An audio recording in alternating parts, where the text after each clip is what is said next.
Chile, la República Presidencial y los elementos modernizadores. El objetivo de la clase, conocer los principales acontecimientos y características del período histórico en nuestro país conocido como República Presidencial. Como retroalimentación, señalamos que nuestro país venía de un sistema parlamentario con gran poder político del Congreso Nacional, por sobre el presidente de la República. La sociedad se encontraba compuesta por la oligarquía, que era la clase alta, y los sectores populares por obreros y miles de campesinos que habían emigrado a la ciudad. La explotación del salitre era la gran actividad económica de nuestro país, que trajo la bonanza económica a las ciudades y se reflejaron en procesos tecnológicos y urbanos. Chile se había posicionado como el primer productor de salitre a nivel mundial.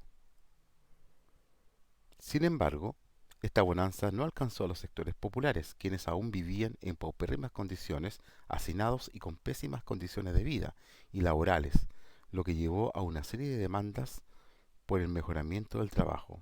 A esto se denominó la cuestión social. La Constitución de 1925, dentro de este contexto, bajo la presidencia de Arturo Alessandri Palma, se promulga la Constitución de 1925, que sustituye a la de 1833, en la cual se devuelve el poder político al presidente de la República, otorgándole mayores atribuciones, a diferencia de lo que ocurría durante la República Parlamentaria. Comienza el presidencialismo o República Presidencial. La sociedad comienza a democratizarse de manera progresiva, aumentando la participación ciudadana. Permite el aumento de partidos políticos y no solo el conservador y liberal, que representaba la clase alta, sino otros grupos políticos que van a ser los motores de la lucha de los sectores medios y populares. Esta constitución se encontrará vigente hasta 1973.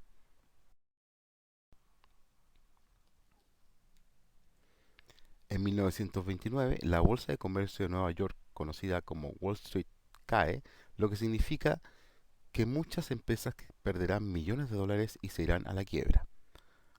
Lo anterior genera miles de cesantes y una gran recesión económica, lo que se conoce como la Gran Depresión, que comenzó afectando a Estados Unidos, pero posteriormente se propagará al resto del mundo.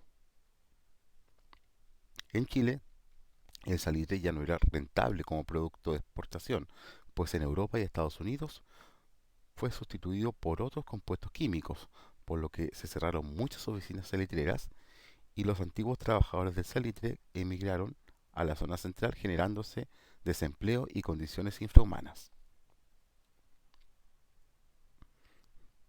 Esta nueva crisis económica y social afectó a Chile mucho más fuerte que a otras naciones, debido a que nuestro país dependía exclusivamente de la exportación del salitre.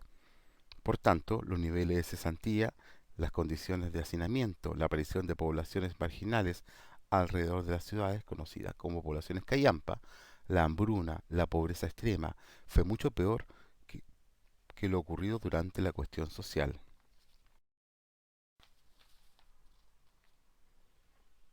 El Estado tenía la misión urgente de paliar la crisis económica y social.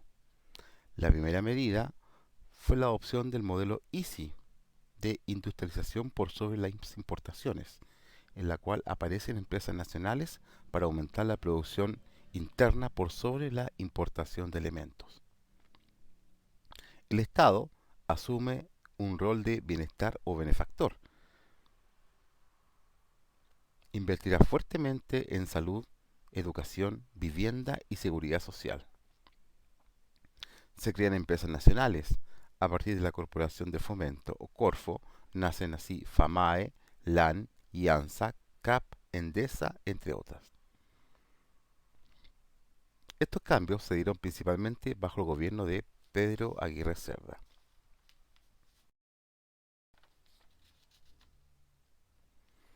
El rol de la mujer. La mujer comienza a tener un rol mucho más activo. En 1934 consigue el derecho a voto y desde 1949 puede optar a cargos de elección popular. Comienza a integrarse de manera más activa a la sociedad a través de la política, el trabajo y las artes. Un ícono fue la obtención del Premio Nobel de Literatura por parte de Gabriela Mistral en 1945. En tanto, la expansión de la educación se vio reflejada por dos ejemplos: la Ley de Educación Primaria Obligatoria, que se promulga y que permitirá la obligatoriedad de los estudiantes a permanecer 6 años en el sistema educativo, y este estará a cargo del Estado. Con lo anterior, disminuye el analfabetismo. Se establece la educación técnica para formar personas especializadas en el trabajo industrial. Pero también, como siempre, en Chile hubo importantes desastres naturales, como por ejemplo la erupción del volcán Quizapu en 1932 frente a Talca cubrió de cenizas la zona comprendida entre Santiago y Concepción. El terremoto de Chillán en 1939 de 8,3 grados, donde murieron cerca de 24.000 personas. Y el terremoto y tsunami de Valdivia en 1960, precedido del terremoto de Concepción del día anterior. Su intensidad fue de 9,5 grados y ha sido el más fuerte registrado en la historia de la humanidad. En tanto, los cambios culturales que se vivieron en nuestro país fueron, por ejemplo, la llegada del cine, el auge de la radio, la llegada de la televisión, el movimiento hippie, las tendencias musicales como la nueva ola y la nueva canción chilena, y el Mundial de Fútbol de 1962 organizado en nuestro país.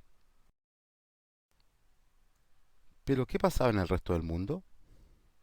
La Gran Depresión en 1929, la Segunda Guerra Mundial entre 1938 y 1945, la Guerra Fría entre 1950 y 1991, la Guerra Civil Española en la década del 30 y la carrera espacial que se vivió entre los años 50 y 60, que finaliza con la llegada del primer humano a la Luna, además del movimiento hippie. Las ideas fuerzas para esta clase fueron que en este periodo, en nuestro país, el presidente de la República se convierte en la primera figura de poder político. La Constitución de 1925 estará vigente hasta 1973 y será la más democrática y participativa hasta esa época, incluyendo beneficios para la clase media. La crisis económica de fines de la década del 20 afectó fuertemente a Chile, pero el Estado, a través de distintas medidas como el modelo Easy y el de Estado benefactor, lograron paliar la situación. El desarrollo de la educación a nivel estructural, de una mayor participación femenina y de los cambios culturales provenientes del extranjero fueron característicos en esta etapa.